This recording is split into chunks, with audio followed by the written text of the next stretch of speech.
اردو کور کے معزز دوستوں، میں ہوں ماجد ملک اور آپ تمام دیکھنے اور سننے والوں کو السلام علیکم۔ بے شک موت ایک ایسی حقیقت ہے جسے کسی بھی مذہب سے تعلق رکھنے والا شخص جھٹلا نہیں سکتا،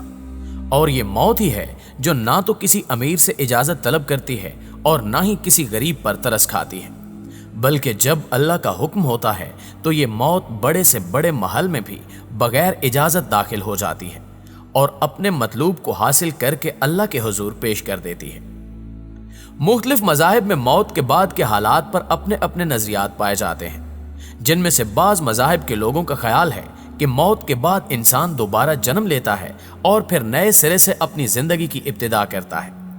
جبکہ کچھ مذاہب یہاں تک کہتے ہیں کہ مرنے والا انسان کسی جانور کی شکل میں جنم لے کر دوبارہ زندگی شروع کرتا ہے۔ لیکن دوستو، دنیا میں ایک ایسی کتاب بھی موجود ہے جس میں موت کے بعد پیش آنے والے حالات و واقعات کو موضوع بنایا گیا ہے، جبکہ یہ کتاب آج سے ہزاروں برس قبل مصر میں شائع ہوئی تھی۔ اس کتاب کا نام کتاب الاموات یعنی بک آف ڈیڈ ہے، جس کو قدیم مصر میں خاصی اہمیت حاصل تھی۔ دراصل یہ کتاب ایک قدیم مصری دستاویزات کا مجموعہ ہے جس میں منتر، مناجات، دعائیں اور حمدیں وغیرہ شامل ہیں۔ یہ عام لوگ اپنی قبر یا تابوت میں رکھنے کے لیے خریدتے تھے، کیونکہ ان کا عقیدہ تھا کہ مرنے کے بعد اس کتاب کو پڑھ کے وہ کچھ فوائد اور خصوصی مراحت حاصل کر سکیں گے۔ ان کا یہ بھی عقیدہ تھا کہ انسان کی موت کے بعد اس کی روح مشکلات سے بھرے سفر پر روانہ ہو جاتی ہے، جہاں اسے بہت سی بھیانک بلاؤں کا سامنا کرنا پڑتا ہے، اور اس کے ساتھ ساتھ اسے خدا کے سامنے اپنے کیے گئے اعمال کا حساب دینا ہوتا ہے۔ یہی وجہ تھی کہ یہ لوگ ہر مرنے والے انسان کی قبر میں یہ کتاب رکھ دیتے تھے تاکہ اس میں موجود منتروں کی مدد سے مرنے والے کا مشکل سفر آسان ہو سکے۔ قدیم مصریوں کے نزدیک کتاب الاموات الہامی، مقدس اور آسمانی کتاب تھی، اور سوت دیوتا نے ہی تخلیق کائنات کے وقت جو کلمات ادا کیے تھے، یہ کتاب انہی کلمات کا مجموعہ ہے، جس پر عمل کرتے ہوئے پتا دیوتا نے آفرینش کا کام سر انجام دیا۔ چونکہ مصریوں کے خیال میں کتاب الاموات کا خالق سوس دیوتا تھا، اس لیے وہ اپنی تاریخ میں اسے انتہائی مقدس خیال کرتے رہے اور حد درجہ احترام بجا لاتے رہے۔ اس کتاب کے ابواب میں مسلسل اضافہ کیا جاتا رہا، اور اب تک کی تحقیق کے مطابق اس کے ابواب کی تعداد 190 تک پہنچ چکی ہے، جن کی تعداد پہلے بہت کم تھی۔ اس کے علاوہ اس کتاب میں مختلف غلاظتوں مثلا خون، دماغ، پیشاب، منی اور افیون جیسی چیزوں کو مختلف تناسب سے ملا کر جادوئی نتائج حاصل کرنے کے طریقے درج ہیں۔ مثال کے طور پر اگر کوئی شخص کسی جانور کا روپ دھارنا چاہتا ہو تو وہ اپنی منی کے چند قطرے ایک خالی انڈے میں محفوظ کرے اور اسی انڈے میں اسی جانور کی منی کے بھی چند قطرے شامل کرے جس کا وہ روپ دھارنا چاہتا ہے، اور اس انڈے کو کسی ایسی جگہ دفن کرے جہاں دفن کرنے سے پہلے ایک ایسی لڑکی سے 3 بار پیشاب کروائے جس کو حیض آنے کا پہلا سال ہو اور اس لڑکی کو حیض آیا ہوا ہو، اور پھر دفن کے بعد ایک خاص منتر بلا ناغہ 41 دن تک پڑتا رہے، تو پھر 41ویں دن مطلوبہ نتائج حاصل ہو جاتے ہیں۔ ایسے منتروں کے بعد یہ کتاب مصر کے علاوہ دوسرے ملکوں میں بھی اتنی ہی مشہور ہو گئی کہ کئی لوگوں نے اس کتاب کے مختلف زبانوں میں ترجمے کرنے کی کوشش بھی کی، لیکن وہ پوری طرح کامیابی حاصل نہ کر سکے۔ ناظرین گرامی، بات یہیں پر ختم نہیں ہوتی، بلکہ یہ کتاب آپ کو وہ تمام معلومات فراہم کرتی ہے جو آپ کو ایک عامل بننے کے لیے درکار ہوتی ہیں،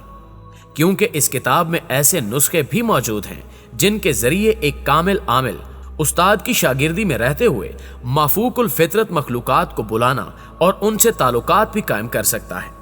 یہاں تک کہ جنات کو بھی مجبور کیا جا سکتا ہے کہ وہ آپ کے حکم کی تعمیل بجا لائیں۔ روایات کے مطابق اس کتاب میں حضرت سلیمان علیہ السلام کی تحریریں بھی شامل ہیں، جسے ہڈن ووڈ کے ماہرین افراد آج بھی استعمال کرتے ہیں، جبکہ یہ بھی کہا جاتا ہے کہ اس کتاب کا اصل نسخہ ویٹیکن کی لائبریری میں موجود ہے، اور اس کتاب کے بارے میں یہ بھی مشہور ہے کہ اسے تباہ نہیں کیا جا سکتا، حتیٰ کہ اسے آگ بھی نقصان نہیں پہنچا سکتی۔ دوستو، یاد رہے کہ جب یہ کتاب لکھی گئی تب مصر سحر اور جادو کا مرکز تھا، اور فن سحر و شباب پر مصریوں نے تمام دنیا کے مقابلے میں اس کو اوجے کمال تک پہنچا دیا تھا، اور یہ جادوگر فرعونوں کے لیے ناقابل یقین قسم کے کارنامے سر انجام دیا کرتے تھے۔ یہ جادوگر قبالہ نامی جادو کے ماہر تھے، جو جادو کی سب سے خوفناک قسم ہے، جس میں اس جادو کے ماہرین براہ راست شیطان سے رابطے میں رہتے ہیں اور شیطان ان کو کامیابی کے نئے سے نئے گر سکھاتا ہے اور ایسی ایسی چیزوں کے بارے میں بتاتا ہے جن کے بارے میں عام انسان نہیں جانتے، اور وہ ان سے کام لے کر انتہائی محیر العقول قسم کی چیزیں ایجاد کرتے ہیں اور ان سے فائدہ اٹھاتے ہیں۔ اور اس کے علاوہ ان کی ہمیشہ کوشش ہوتی تھی کہ کسی طرح موت کے بعد کے حالات کو جانا جائے،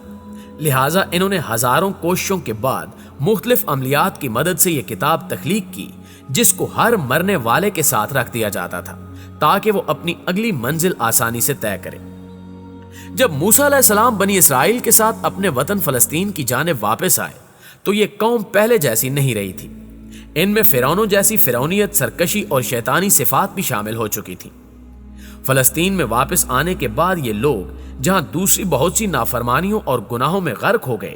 وہیں ان میں سے بعض افراد جادو اور شیطانی عملیات میں بھی مصری جادوگروں کی طرح مشغول رہے،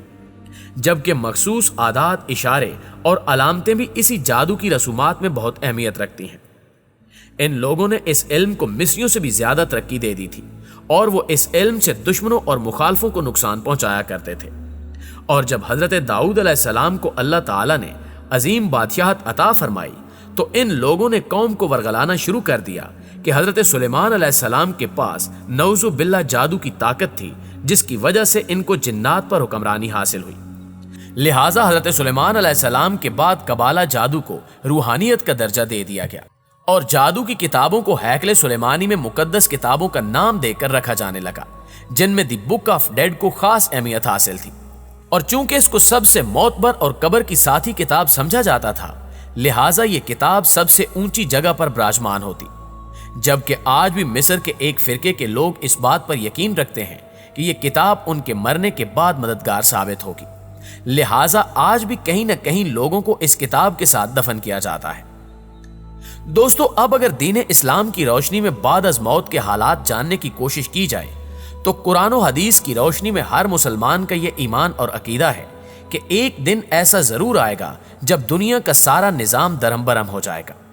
آسمان پھٹ جائے گا، سورج لپیٹ دیا جائے گا، ستارے ٹوٹ ٹوٹ کر گر پڑیں گے، اور حضرت آدم علیہ السلام سے لے کر دنیا میں آنے والے تمام جن و انس کو اللہ کے دربار میں ایسی حالت میں حاضر کیا جائے گا کہ ہر نفس کو صرف اور صرف اپنی ذات کی فکر ہوگی کہ اس کے نامہ اعمال کس ہاتھ میں دیا جائے گا۔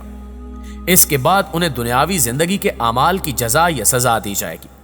اس دن کو یوم القیامہ کہا جاتا ہے۔ قرآن و حدیث میں اس دن کی سختی اور ہولناکی کو بیان کرتے ہوئے فرمایا گیا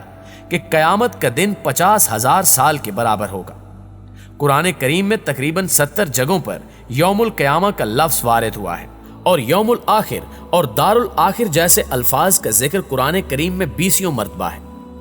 نہ صرف مسلمانوں بلکہ عیسائیوں اور یہودیوں کا بھی یہ عقیدہ ہے کہ ایک دن دنیا اور دنیا کی ساری نقل و حرکت ختم ہو جائے گی، اور انسان کے دنیاوی اعمال کے مطابق اللہ کے حکم پر جنت یا جہنم کا فیصلہ سنایا جائے گا، اور اشرف المخلوقات کو اپنے کیے ہوئے اعمال کی جزا یا سزا ضرور ملنی چاہیے۔ جی تو پیارے دوستو، آپ کی رائے اس حوالے سے کیا کہتی ہے؟ کمنٹ کر کے ہمیں بھی ضرور بتائیے گا۔ انشاءاللہ آپ سے ملاقات ہوتی ہے اگلی ویڈیو میں، تب تک اپنا اور اپنے پیاروں کا ڈھیر سارا خیال رکھیے گا۔ اللہ نگہبان۔